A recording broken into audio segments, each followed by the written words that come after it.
بیان کرتے ہیں کہ میں نبی کریم صلی اللہ علیہ وسلم کی ہر بات کو لکھ لیا کرتا. ایک دن قریش کے سردار اسے کہنے لگے عبداللہ تم نبی کریم صلی اللہ علیہ وسلم کی ہر بات ہی لکھ لیتے ہو. نبی علیہ السلام کی ہر بات نہ لکھا کرو. ورسول اللہ صلی اللہ علیہ وسلم بشر، دیکھتے نہیں ہو کہ اللہ کے رسول صلی اللہ علیہ وسلم بھی تو بشر ہی ہے نا، آقا بھی تو انسان ہی ہے نا. تکلم فی الغضب والرضا، نبی کریم صلی اللہ علیہ وسلم کبھی خوشی کے موڈ میں ہوتے ہیں، کبھی غصے میں ہوتے ہیں، تو ہر بات نہ لکھا کرو. فرماتے ہیں یہ باتیں سن کر میں نے اپنے آپ کو ہر بات لکھنے سے، نبی علیہ السلام کی ہر حدیث لکھنے سے میں رک تو گیا، لیکن میں نے شکایت نبی کریم صلی اللہ علیہ وسلم کو ضرور کی. فرماتے ہیں کہ میں اللہ کے رسول کے پاس گیا. اللہ کے رسول جی پہلے ہر بات لکھ لیا کرتا تھا، لیکن آپ لوگوں نے مجھے منع کر دی ہے کہ ہر بات نہ لکھا کرو. تو اللہ کے رسول صلی اللہ علیہ وسلم فرماتے ہیں اکتب یا عبداللہ والذی نفسی محمد بیدہ ما یخرج منہ الا الحق. اے عبداللہ اس زبان سے جو بھی نکلے تم لکھ لیا کرو، کیونکہ یہ وہ زبان ہے جس سے جو بھی نکلتا ہے حق کی نکلتا ہے، سچ ہی نکلتا ہے. یہ سچی زبان، ہر بات لکھ لیا کرو. آقا فرماتے ہیں مجھے میرے رب کی قسم ہے اس زبان سے حق کے سوا کچھ نہیں نکلتا. اللہ نے بھی گارنٹی دی ہے والنجم اذا ہوا ما ضل صاحبکم وما غوا وما ينطق عن الهوى ان هو الا وحی یوحی. اس سچی زبان کی گارنٹی اللہ رب العزت نے دی ہے. یہ اس زبان سے فرمان نکلا ہے کہ ما ناقصت صدقۃ من مال، اور لوگوں صدقہ کرنے سے مال کم نہیں ہوتا، صدقہ کرنے سے مال کم نہیں ہوگا. دوسری طرف شیطان ہے، الشیطان یعدکم الفقر ویأمرکم بالفحشاء. اللہ رب العزت فرماتے ہیں شیطان تمہیں ڈراتا ہے کہ اگر تم خرچ کرو گے، اللہ کی راہ میں صدقہ کرو گے تو مال تو کم ہو جائے گا، تم تو غریب ہو جاؤ گے، فقیر ہو جاؤ گے. لیکن نبی علیہ السلام فرما رہے ہیں سچی زبان سے نکلا ہے کہ اگر صدقہ کرو گے تو تمہارا مال کم نہیں ہوگا. نبی کریم صلی اللہ علیہ وسلم کے صحابی ہیں ابی بن کعب رضی اللہ تعالیٰ عنہ، فرماتے ہیں نبی کریم صلی اللہ علیہ وسلم نے مجھے ایک جگہ بھیجا ہے زکوٰۃ جمع کرنے کے لیے. فرماتے ہیں میں زکوٰۃ جمع کرنے کے لیے، زکوٰۃ لینے کے لیے ایک بندے کے پاس آیا. میں نے اس کے جانوروں کو دیکھا اور میں نے حساب لگا کے اس کو بتایا کہ بھائی آپ اتنے جانور ہیں اور آپ کی اتنی زکوٰۃ بنتی ہے، آپ کی زکوٰۃ ایک چھوٹی سی اونٹنی بنی ہے، آپ مجھے وہ زکوٰۃ مجھے دے دیں. وہ صحابی آگے سے مجھے کہنے لگے اے ابی میں آپ کو یہ چھوٹی سی اونٹنی تو نہیں دوں گا، کیونکہ یہ کس کام کی ہے. ابی دیکھو تو صحیح، اس پہ تو کوئی سواری بھی نہیں کر سکتا ہے، ابی اس کا تو دودھ بھی نہیں دھویا جا سکتا، اس کا بھلا تم کیا کرو گے، یہ تو کسی کے کام کی ہی نہیں. زکوٰۃ میری بنتی تو یہی ہے، لیکن میں یہ نہیں دوں گا، بلکہ ایک میرے پاس موٹی تازی اچھی خوبصورت اونٹنی ہے، آپ وہ لے جاؤ. وہ بڑی خوبصورت ہے، جوان ہے، بڑی ہے، موٹی تازی ہے. ابی میں زکوٰۃ میں وہ دینا چاہتا ہوں. ابی بن کعب رضی اللہ تعالیٰ عنہ آگے بھی تو صحابی رسول تھے نا، ایماندار تھے، ان کے دل میں ایمان تھا. ہمارے جیسے تو مسلمان نہیں تھے، ہمارے جیسا تو ان کے دلوں میں ایمان نہیں تھا جیسا آج ہمارے دلوں میں ایمان ہے. ایمان کا دعویٰ بھی ہے لیکن ساتھ ساتھ فراڈ بھی کرتا ہے. مال کی خاطر اپنا ایمان بیچنے کے لیے تیار ہو جاتا ہے. یہ آج کا مسلمان ہے، لیکن وہ صحابہ تھے، وہ تو مال کے اپنی جانوں کو بھی نبی علیہ السلام کے ایک ایک حکم پہ قربان کر دیا کرتے تھے۔ لیکن آج کا مسلمان انتظار کرتا ہے، رمضان آئے گا 50 کی چیز میں 100 کی بیچوں گا، مجھے موقع ملنا چاہیے، وقت ملنا چاہیے، میں فراڈ، اگر مجھے موقع مل جائے فراڈ کرنے کا، کسی کے ساتھ دھوکہ کرنے کا، یہ منع نہیں ہوتا، باز نہیں آتا، کہتا ہے ایک دفعہ تو میری داڑھ کے نیچے آ، پھر میں تجھے بتاؤں گا، ابھی تو تجھے میرے ہاتھ لگے ہی نہیں ہے نا، ایک دفعہ تو میرے پاس آ تو صحیح، پھر میں تجھے بتاؤں گا۔ یہ تو آج کا مسلمان ہے، اتنی محبت مال سے، اتنی محبت مال سے، مال کی خاطر پڑھتے ہو، اخبار پڑھتے ہو، جیو نیوز سنتے رہتے ہو، کئی واقعات ایسے ہیں، بیٹے نے باپ کو قتل کر دیے، بھائی نے بھائی کو قتل کر دیے ہے، کیوں؟ مال کی خاطر۔ یہ آپس میں جو خون کے رشتے ہیں، یہی ایک دوسرے کے خون کے پیاسے کیوں بن گئے ہیں؟ صرف مال کی محبت میں۔ آج ایک مسلمان کو مسلمان قتل کیوں کر رہا ہے؟ صرف اس کے بعد تھوڑا سا مال ہے، اس کا مال لینے کے لیے، تھوڑا سا مال حاصل کرنے کے لیے ایک مسلمان کو قتل کر دیتا ہے۔ ایک گھر کا تم نے چراغ بجھا دی، کتنے اس کے گھر کے افراد وہ انتظار میں بیٹھے ہوئے تھے، ہائے بچے بیٹھے ہوئے تھے، بابا ابھی آنے والے ہیں، کوئی انتظار کر رہا تھا بابا میرے لیے کھلونے لے کے آئیں گے، کوئی انتظار کر رہا تھا بابا میرے لیے چیز لے کے آئیں گے، کوئی انتظار کر رہا تھا بابا میرے لیے کھانا لے کے آئیں گے، انتظار کر رہے تھے لوگ، گھر والے انتظار میں بیٹھے ہوئے تھے، ابھی ابھی وقت ہو گیا ہے، آنے ہی والے ہیں، لیکن بھائی تو نے تو اس کو چند مال کی خاطر، تھوڑے سے مال کی خاطر ایک گھر کا چراغ ہی بجھا دی ہے۔ پوچھ اس کے گھر والوں سے، اس کے گھر والوں پہ کیا گزرتی ہوگی؟ لیکن بھائی نہیں، ہمیں تو فکر ہے مال ملنا چاہیے، نبی علیہ السلام کا فرمان ہے نا، ایک وقت میری امت پہ ایسا بھی آئے گا، انسان کو مال سے اتنی محبت ہو جائے گی، انسان یہی کہے گا مال آتا جائے، مال آتا جائے، یہ نہیں دیکھے گا کہ یہ جو مال میرے پاس آ رہا ہے یہ حلال کا ہے یا حرام کا ہے، بہنوں کا حصہ کیوں نہیں دے رہا؟ مال سے محبت ہے، جی ہم نے شادی یہ نہیں کی ان کی، ہم ان کو حصہ کیوں دے، وراثت ان کو کیوں دی جائے؟ کیا ہم نے ان کی شادی نہیں کی؟ شادی تو آپ کی بھی ہوئی ہے، اگر خرچے ادھر ہوئے ہیں تو خرچے آپ کی شادیوں پہ بھی ہوئے ہیں۔ یہ کہتا ہے اگر تم نے حصہ مانگ لیا تو بہنا میرے گھر میں آنے کی ضرورت نہیں ہے، میرے گھر میں پاؤں بھی نہ رکھنا، میرے ساتھ بات چیت ختم ہے، رشتہ داری ختم ہے، تو میری بہن نہیں لگتی، میں تیرا بھائی نہیں لگتا، جینا مرنا ختم کر دیتا ہے، رات میں اس کے ساتھ جدا کر دیتا ہے۔ کیا کیا ہے؟ اس نے اپنا حق مانگ لیے، مال پہ یہ ڈاکو بن کے بیٹھا ہوا ہے، سانپ بن کے بیٹھا ہوا ہے۔ وَتَأْكُلُونَ التُّرَاثَ أَكْلًا لَمًّا وَتُحِبُّونَ الْمَالَ حُبًّا جَمًّا كَلَّا إِذَا دُكَّتِ الْأَرْضُ دَكًّا دَكًّا وَجَاءَ رَبُّكَ وَالْمَلَكُ صَفًّا صَفًّا وَجِيءَ يَوْمَئِذٍ بِجَهَنَّمَ۔ اللہ رب العزت فرماتے ہیں وہ یتیموں کا حق ہی کھا جاتے ہو، تمہیں تو چاہیے تھا کہ اگر تمہارا بھتیجا ہے، بھانجا ہے، یتیم ہے، تم اس کے مال کی حفاظت کرتے، تم اس کا مال ہی کھا گئے ہو، تمہیں مال سے اتنی محبت ہے، بہنوں کا حق ہی کھا گئے ہو، کسی غریب کا حق ہی کھا گئے ہو۔ اللہ رب العزت فرماتے ہیں دنیا کی عدالتوں میں اگر انصاف نہ ملا، یاد رکھو اگر تمہاری اسلام دعا پڑی ہے، دنیا کی عدالتوں میں تمہیں پوچھنے والا کوئی بھی نہیں ہے۔ اللہ فرماتے ہیں ایک عدالت قیامت والے دن میری بھی لگنے والی ہے، اس عدالت کے دروازہ ربک والملک صفا صفا، آپ کا رب خود آئے گا۔ اللہ رب العزت فرماتے ہیں فرشتے بھی صفے بنا کے کھڑے ہیں، اب انسان کی آنکھ کھلتی ہے، یہ جو دنیا کے اندر ظلم کرنے والا تھا نا، اب اس کی آنکھ کھلی، یومئذ یتذکر الانسان وانیٰ لہ الذکریٰ، اب اس کی آنکھ کھلی، اب کہتا ہے ہائے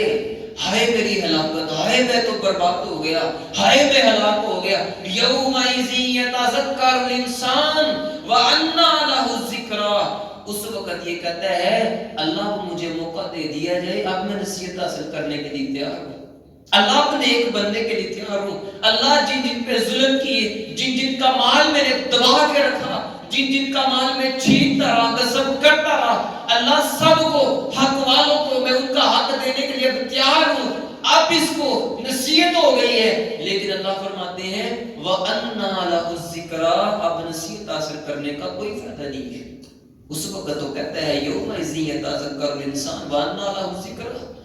اللہ فرماتے ہیں اب نصیحت حاصل کرنے کا وقت نہیں، تجھے دنیا میں موقع دیا تھا لیکن تو دنیا میں لوگوں پہ، اپنے رشتہ داروں پہ، اپنے ہمسایوں پہ، اپنے بہن بھائیوں پہ، اپنے بھتیجوں پہ، اپنے بھانجوں پہ تو ظلم ہی کرتا رہا، مال سے اتنی محبت ہو گئی۔ آؤ بھائی صحابہ کرام کو بھی دیکھو نا، ذوق شوق سے وہ صدقہ کیا کرتے تھے، کتنا شوق ہے۔ صحابی رسول کیا کہہ رہے ہیں؟ کہہ رہے ہیں ابی بن کعب رضی اللہ تعالیٰ کہ میں آپ سے یہ اٹھنی نہیں لوں گا، جو آپ کی بنتی ہے میں نے لینی ہوئی ہے۔ دوسری طرف وہ کہہ رہے ہیں نہیں جی میں تو یہ نہیں دوں گا، چھوٹی سی یہ کس کام کی ہے، میں آپ کو اچھی خوبصورت موٹی تعظیم اٹھنی دیتا ہوں۔ کہتے ہیں ابی بن کعب رضی اللہ تعالیٰ عنہ کیا پیسے کریں، ادھر تھوڑی ہی دور نبی کریم صلی اللہ علیہ وسلم موجود ہے، ہم نبی علیہ السلام کے پاس اپنا فیصلہ لے کے جاتے ہیں، آپ نبی علیہ السلام سے جا کے پوچھ لیں، اگر تو نبی علیہ السلام آپ کو اجازت دیتے ہیں، اگر اللہ کے رسول صلی اللہ علیہ وسلم مانتے ہیں تو ٹھیک ہے، جو آپ اونٹنی دے رہے ہیں میں وہی دے دیتا ہوں۔ نبی علیہ السلام کے پاس پہنچے دونوں صحابی، نبی کریم صلی اللہ علیہ وسلم کے سامنے فیصلہ رکھا ہے، نبی کریم صلی اللہ علیہ وسلم فرمانے لگے ہو میرے صحابی بنتی تو آپ کی زکوٰۃ یہی ہے، لیکن ہاں اگر آپ دل کی خوشی سے دینا چاہتے ہو تو ٹھیک ہے پھر ہم لے لیں گے، اگر آپ دل کی خوشی سے دینا چاہتے ہیں، اللہ کی راہ میں دینا چاہتے ہیں تو پھر ہم لیں گے۔ ورڈز پڑھنے لگے اللہ کے رسول جی دیکھیں نا کہ ہمارے پاس آپ بھی نہیں آتے ہیں، اللہ کے رسول جی آپ کا کوئی کاسب بھی نہیں آتا ہے، کتنی دیر ہو گئی ہے، تو اللہ کے رسول میں مال جمع کرتا رہتا ہوں، مال میں نے سنبھال کے رکھا ہوا ہے، کب مجھے موقع ملے اللہ کے رسول میں اللہ کی راہ میں خرچ کروں، تو اللہ کے رسول مجھ سے یہ والی اٹھنی لے لیجیے۔ نبی علیہ السلام نے اس سے وہ اچھے والی اٹھنی لے لی، اور نبی علیہ السلام نے اس کے لیے برکت کی دعا بھی کی ہے۔ اس قدر صحابہ کے دلوں کے اندر شوق ہوا کرتا تھا، ذوق ہوا کرتا تھا اللہ کی راہ میں خرچ کرنے کا۔ لیکن بھائی ادھر تو اللہ کی راہ میں خرچ کرنے کا معاملہ آئے نا تو ہمارے دل ہی تنگ ہو جاتے ہیں، ہمارے دل تنگ ہو جاتے ہیں، لیکن جب فضول خرچی والا معاملہ آ جائے نا پھر ہم ادھر بڑی فضول خرچی کریں گے، پھر بڑا پیسہ اڑائیں گے، پھر کہتے ہیں پتہ تو چلنا چاہیے نا ہماری شادی تھی، پتہ تو چلنا چاہیے تھا نا کہ ہمارا خاندان بڑا اعلیٰ ہے، ہمارا خاندان بڑا اونچا ہے، پتہ تو چلنا چاہیے نا ہمارے بیٹے کی شادی ہوئی ہے۔ شادیوں پہ بڑی بڑی فضول خرچی کر دیتے ہیں، والدین بھی کہتے ہیں نہیں جی مولوی صاحب آپ نے بالکل نہیں بولنا، آپ نے میرے بیٹے کو نہ سمجھانا، آپ چپ کر جائیے مولوی صاحب، میرے بیٹے کو سمجھانے کی ضرورت نہیں ہے، ایک ہی تو موقع آتا ہے شادی کا، اس کو کر لینے دیجیے، اپنے شوق پورے کر لینے دیں، اسے جو کرتا ہے اسے کرنے دیں، آپ نے بالکل نہیں بولنا ہے۔ باپ کو چپ کروا دیا جاتا ہے، بڑے بھائی کو چپ کروا دیا جاتا ہے، ہر فضول خرچی ہو رہی شادی میں۔ اللہ رب العزت فرماتے ہیں یاد رکھو ان المبذرین کانوا اخوان الشیاطین، یہ جو فضول خرچی کرنے والے ہیں اللہ فرماتے ہیں یہ شیطان کے بھائی ہیں، وکان الشیطان لربہ کفورا، اللہ فرماتے ہیں شیطان تو اللہ کا بڑا ہی ناشکرا ہے۔ ایک جگہ اللہ فرماتے ہیں ان الشیطان لکم عدو فاتخذوه عدوا، وہ لوگو یہ شیطان تو تمہارا کھلم کھلا دشمن ہے، تم اس کو دشمن ہی سمجھو، تم اس کو اپنا دوست مت بناؤ، یہ تمہارا دشمن ہے، اس کو دشمن ہی سمجھو۔ انما يدعو حزبه ليكونوا من اصحاب السعیر، اللہ فرماتے ہیں یہ شیطان کی تو کوشش یہی ہے کہ تم اہل جہنم میں سے بن جاؤ، تم اس کے پیچھے نہ چلنا، اس کے بھائی مت بننا۔ دیکھو تو صحیح نا کتنی فضول خرچی کر دی، کتنی بے حیائی ہماری شادیوں پہ ہوتی ہے۔ نکاح حالانکہ بڑا عظیم موقع تھا، نبی کریم صلی اللہ علیہ وسلم کی ایک عظیم سنت تھی، لیکن اس عظیم موقع پہ عظیم سنت کے وقت ہم نے کیا کچھ نہیں کیا ہے۔ 10 دن پہلے ڈھول کی بج رہی ہے کہ پتہ چلے نا اس گھر میں شادی ہے، 10 دن پہلے گانے بھی لگ گئے، میوزک بھی چل رہا ہے، 10 دن پہلے ہمسایوں کو تنگ بھی کیا جا رہا ہے، خیر کا تنگ کیا جا رہا ہے، پوری رات گانے چلتے رہتے ہیں، سارا دن گانے چل رہے ہیں۔ میرج ہال والا دن ہے، شادی والا دن ہے، میرج ہال ہے، اب کیا ہے ادھر بھی بے حیائی ہے، مخلوط ماحول ہے، لڑکے لڑکیاں اکٹھی ہیں، سارے اکٹھے ہیں، کوئی پردے والا ماحول نہیں، مخلوط ماحول بنایا ہوا ہے۔ ادھر لڑکیوں کے ہاتھوں میں پھولوں کی پلیٹیں پکڑائی گئی ہیں، کیوں؟ یہ جوان لڑکوں کے اوپر پھینکے گی، جوان لڑکیاں ہیں، جوان لڑکوں کے اوپر پھول پھینکے گی۔ ادھر ڈی جے بھی چل رہے ہیں, فوجی بینڈ بھی ہے, ادھر دولہے کے جو دوست آئے ہیں انہوں نے بھی کہہ دیے ہیں جناب ہم نے تو ڈانس ضرور کرنا ہے, ہم نے ادھر نکاح والا جو آپ نے بڑا سادہ ماحول بنا رکھا ہے نا, ہم ایسے نہیں آئیں گے شادی پہ, ہم نے تو آ کے ڈانس بھی کرنا ہے, سارا کچھ ہی چلتا ہے, ساری بے حیائی بھی ہوتی ہے, ادھر فضول خرچیاں بھی ہوتی ہیں. اتنا عظیم موقع تھا اور ہم نے ادھر اس کو کیا بنا دیے ہیں, کیا بنا دیا, نکاح اتنا آسان تھا. جاؤ حدیث کی کتابیں پڑھ کے دیکھ لو, جاؤ نبی علیہ السلام کی زندگی کا مطالعہ کر کے دیکھ لو, صحابہ کی زندگی پڑھ کے دیکھ لو, محدثین کی اسلاف کی زندگیاں پڑھ کے دیکھ لو. نکاح اتنا آسان ہوا کرتا تھا, جتنا آسان تھا آج ہم نے اتنا ہی مشکل بنا دیا, اتنا ہی ہم نے مشکل بنا دی. یہی وجہ ہے کہ بھائی جب نکاح مشکل ہو گیا ہے, ہم نے نکاح کو مشکل بنا دیا ہے نا, تو پھر گناہ تو آسان ہو گیا ہے. نکاح مشکل ہو گیا ہے, گناہ کرنا آسان ہو گیا ہے. یہی وجہ ہے کہ 30 سال عمر ہو گئی بیٹیوں کی گھروں میں بیٹھی ہوئی ہیں. ہم نے اتنی فضول خرچیوں والے معاملات, اتنی رسمیں ساتھ نکاح کے جوڑ دی ہیں. بیٹیاں گھر میں بیٹھی ہوئی ہیں, اتنی ان کی عمریں ہو گئی ہیں, شادیاں کیوں نہیں ہو رہی, نکاح ان کے کیوں نہیں ہو رہے, کیوں کوئی ان کو اپنے گھر میں لاتے نہیں نکاح کر کے, کیوں یہ تو غریب کی بیٹی ہے, اس نے لے کے کیا آنا ہے, اس کے باپ نے مجھے دینا کیا ہے, جہیز میں لے کے کیا آئے گی, یہ تو کچھ کر سکتے نہیں. بھائی آئے فضول خرچیوں سے نکلے, اللہ کی راہ میں خرچ کرنے والے بنے. ما نقصت صدقۃ من مال, نبی کریم صلی اللہ علیہ وسلم فرماتے ہیں اگر تم اللہ کی راہ میں صدقہ کرو گے, آقا فرماتے ہیں میں تمہیں گارنٹی دیتا ہوں تمہارا مال کم نہیں ہوگا بلکہ تمہارا مال بڑھے گا. ابو مسعود انصاری رضی اللہ تعالیٰ عنہ کا قول صحیح بخاری کے اندر موجود ہے. فرماتے ہیں کہ نبی کریم صلی اللہ علیہ وسلم ہمیں حکم دیا کرتے ہو میرے صحابہ اللہ کی راہ میں خرچ کرو, اللہ کی راہ میں صدقہ کرو. فرماتے ہیں ہمارے پاس تو مال ہوا ہی نہیں تھا کرتا. آپ جانتے ہیں غربتیں اتنی ہوا کرتی تھی, اتنی غربتیں ہوا کرتی تھی, لیکن بھائی اس دور میں بھی صحابہ کہتے ہیں کہ جب نبی کریم صلی اللہ علیہ وسلم کا حکم آ گیا نا کہ صدقہ کیا کرو, تو فرماتے ہیں ہم بازار میں جاتے, محنت مزدوری کر کے شام کو گھر میں بھی کچھ لے کے جاتے اور اللہ کی راہ میں بھی خرچ کیا کرتے. فرماتے ہیں وہ جو صحابہ کرام تھے نا, جو نبی کریم صلی اللہ علیہ وسلم کا حکم سن کے مزدوری کر کے محنت کر کے پھر صدقہ کیا کرتے تھے. ابو مسعود انصاری رضی اللہ تعالیٰ عنہ فرماتے ہیں اب ان کے حالات یہ ہیں, پہلے بڑی غربتیں ہوا کرتی تھی نا, اب ان کے حالات یہ ہیں کہ اب ان صحابہ کرام کے پاس لاکھوں درہم تمام ہوتے ہیں. یعنی اللہ نے ان کا مال اتنا بڑھا دیا ہے, اتنے غریب ہوا کرتے تھے, اب لاکھوں درہم ان کے پاس عام ہوتے ہیں.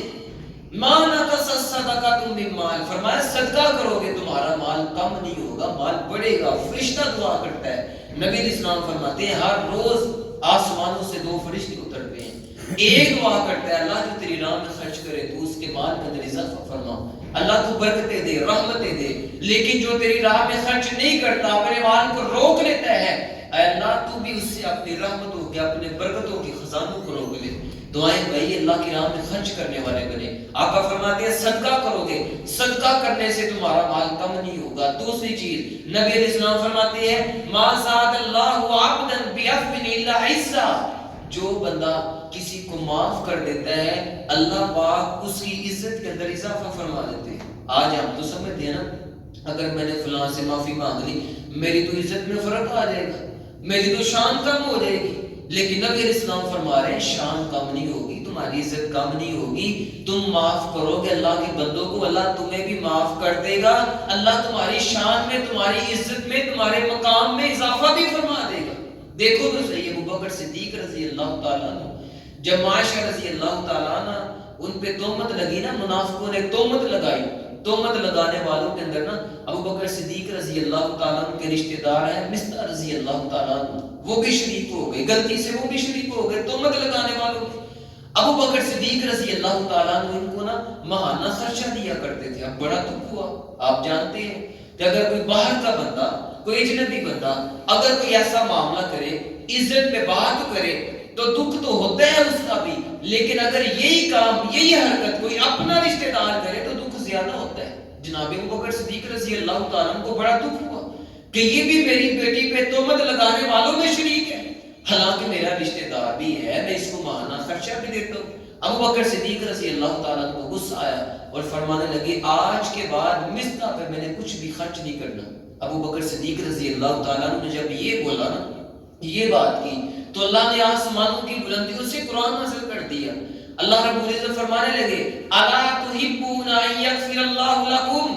اے ابو بکر میرے بندوں کو معاف کر دو، غلطی ہو ہی جاتی ہے، ابو بکر معاف کر دیا کرو، درگزر کر دیا کرو، کیا تم یہ بات پسند نہیں کرتے؟ تم میرے بندوں کو معاف کرو، میں رب تمہیں معاف کر دوں۔ ابو بکر صدیق رضی اللہ تعالیٰ نے فوراً اپنی غلطی سے رجوع کیا، فوراً اس کے گھر میں چلے گئے، مصطفیٰ رضی اللہ تعالیٰ کے گھر میں گئے ہیں، جا کے دروازے پہ دستک دی ہے، فرمانے لگے کوئی خرچہ بند نہیں ہے، جو خرچہ دیا کرتا تھا آج کے بعد ابو بکر تمہیں وہ خرچہ دیا کرے گا، کبھی وہ خرچہ بند نہیں کروں گا۔ یہ ہیں لوگ صحابہ، معاف کرنے والے تھے، صحابہ کے دل بڑے تھے، وہ دلوں میں باتیں نہیں رکھا کرتے تھے، معاف کرنے والے تھے، کیونکہ اللہ رب العزت کا وعدہ ہے جو میرے بندوں کو معاف کرے گا میں اس کو معاف کروں گا۔ جناب ابو بکر صدیق رضی اللہ تعالیٰ اتنا بڑا معاملہ بن گیا، بیٹیوں کا معاملہ آپ جانتے ہیں بڑا حساس ہوتا ہے، اتنا بڑا معاملہ ہے، اتنی بڑی غلطی کے باوجود بھی جناب ابو بکر صدیق رضی اللہ تعالیٰ نے معاف کر دی ہے، تو کیا ان کی شان کم ہو گئی ہے؟ کیا ان کی شان میں کوئی کمی آ گئی؟ نہیں، اللہ کے رسول صلی اللہ علیہ وسلم کا فرمان ہے ما زاد اللہ عبدا بعفو الا عزا، جو بندہ کسی کو معاف کرے گا اللہ اس کی عزت میں اضافہ فرما دے گا۔ جناب انس بن مالک رضی اللہ تعالیٰ عنہ فرماتے ہیں ہم نبی علیہ السلام کے ساتھ چل رہے تھے، نبی علیہ السلام کے ساتھ چلتے چلتے نا پیچھے سے ایک دیہاتی آیا، نبی علیہ السلام کے کندھے پہ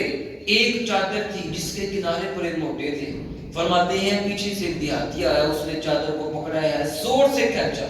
اور زور سے کھینچ کے کہنے لگا آتینی من مال اللہ الذی آتاک، اے محمد صلی اللہ علیہ وسلم جو آپ کے پاس مال ہے وہ آپ کا مال نہیں اللہ کا مال ہے، اللہ نے دیا ہے، دیکھو تو صحیح، سوچو تو صحیح، اگر آپ فیکٹری کے مالک ہو، آپ کے پاس گاڑی ہو، آپ کے پاس 5-10 مرلے کا مکان ہو، آپ فیکٹری کے مالک ہو، کارخانے کے مالک ہو، آپ کروڑ پتی ہو، آپ کے پاس کوئی بندہ آئے اور آپ کے کپڑے کھینچ کے آپ کو کہے کہ بھائی جو آپ کے پاس مال ہے وہ آپ کا نہیں، جو دولت آپ کے پاس ہے وہ آپ کی نہیں اللہ کی ہے، اللہ نے آپ کو دی ہے، اس میں سے مجھے بھی دو، میرا اور آپ کا رویہ آگے سے کیا ہوگا؟ میرا اور آپ کا اخلاق آگے سے کیا ہوگا؟ ایک فیکٹری کے مالک کا، ایک کارخانے کے مالک کا آگے سے کردار کیا ہوگا؟ آگے سے کیا رویہ ہوگا اس کا؟ لیکن ہم اسی نبی کے امتی ہیں نا، نبی کریم صلی اللہ علیہ وسلم کا اخلاق بھی دیکھو، آقا کا درگزر بھی دیکھو، نبی علیہ السلام کی یہ سیرت بھی دیکھو، نبی علیہ السلام کی صورت بھی اعلیٰ ہے، سیرت بھی اعلیٰ ہے، اور بھائی ہم کلمہ دوسری نبی کا پڑھنے والے ہیں لیکن ہم اپنے آپ کو اسی طرح کا اخلاق اپنے اندر لانے کے لیے تیار کیوں نہیں ہے؟ نبی علیہ السلام جناب انس بن مالک رضی اللہ تعالیٰ فرماتے ہیں جب اس نے پیچھے سے کھینچا نا زور سے، میں دیکھ رہا تھا زور سے کھینچنے کی وجہ سے نبی کریم صلی اللہ علیہ وسلم کی گردن پہ نشان بھی پڑ چکے تھے، اتنی زور سے اس نے کھینچا، اور کہتا ہے کہ مجھے مال بھی دو، آپ کا مال نہیں اللہ کا مال آپ کے پاس، اس میں سے مجھے بھی دو۔ فرماتے ہیں جناب انس بن مالک رضی اللہ تعالیٰ عنہ فالتفت الیہ رسول اللہ صلی اللہ علیہ وسلم فضحک، جب نبی اسلام نے پیچھے مڑ کے اس کی طرف دیکھا نا تو میرے محبوب اس کی طرف دیکھتے ہی ساتھ ہی مسکرانا شروع ہو گئے، ساتھ ہی میرے محبوب علیہ السلام نے مسکرانا شروع کر دیا، اور آقا فرماتے ہیں میرے صحابہ اس کو کچھ مال دے دو۔ میرے محبوب علیہ السلام بھی معاف کرنے والے تھے، یہ بھی میرے محبوب علیہ السلام کی سنت ہے۔ ہم تو ادھر چھوٹی چھوٹی غلطیوں کو لے کے سال ہاں سال گزر جاتے ہیں، اپنے بھائیوں سے، اپنے رشتہ داروں سے، اپنی بہنوں سے، والدین سے ناراض رکھتے ہیں، پیچھے پتہ کیا چلتا ہے کئی سال گزر گئے، بول چال ختم ہے، اور بعد میں پتہ کیا چلا بالکل چھوٹی سی بات تھی، بالکل چھوٹا سا معاملہ تھا، ایک چھوٹی سی غلطی کو لے کے، چھوٹا سا معاملہ لے کے تم کئی سال بولتے نہیں ہو، ناراضگیوں میں پڑے رہتے ہو، قطع تعلقیوں میں پڑے رہتے ہو۔ نہیں بھائی قطعاً ہمارا دین ہمیں اس بات کا حکم نہیں دیتا۔ نبی علیہ السلام فرماتے ہیں کسی مسلمان کے لیے جائز ہی نہیں، حلال ہی نہیں کہ اپنے مسلمان بھائی سے 3 دن سے زیادہ تعلق توڑ دے۔ آقا فرماتے ہیں فمن ہاجر فوق ثلاث فمات دخل النار، آقا فرماتے ہیں جس نے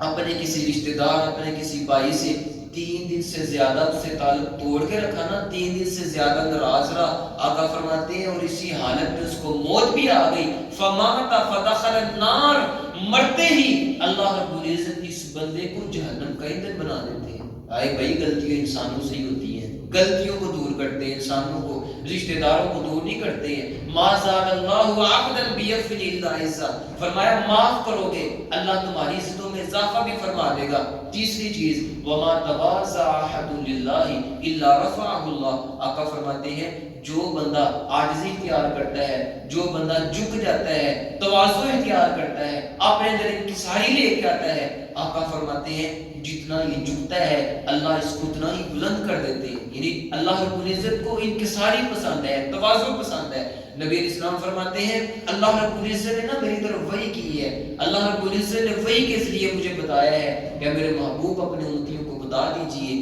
کہ میرے بندے آپس میں ایک دوسرے پہ فخر نہ کرتے پھرے، ایک دوسرے پہ تکبر نہ کرتے پھرے۔ غریب ہونے کا مطلب یہ تو نہیں کہ آپ کا کوئی بھائی غریب ہے آپ اس کو تانے دیتے رہے، غریب ہے کوئی تو آپ اس کو تانے دے دے کے مار دو، اس کو غربت کے تانے دیتے رہو، بیوی کو تانے دیتے رہو، اپنے بھائی کو تانے دیتے رہو، اگر کسی کا قد چھوٹا ہے اس کو تانے دیتے رہو۔ معاشہ رضی اللہ تعالیٰ عنہ نے صرف صفیہ رضی اللہ تعالیٰ عنہ کو نا اتنا سا بول بولا تھا، صرف اتنا سا بول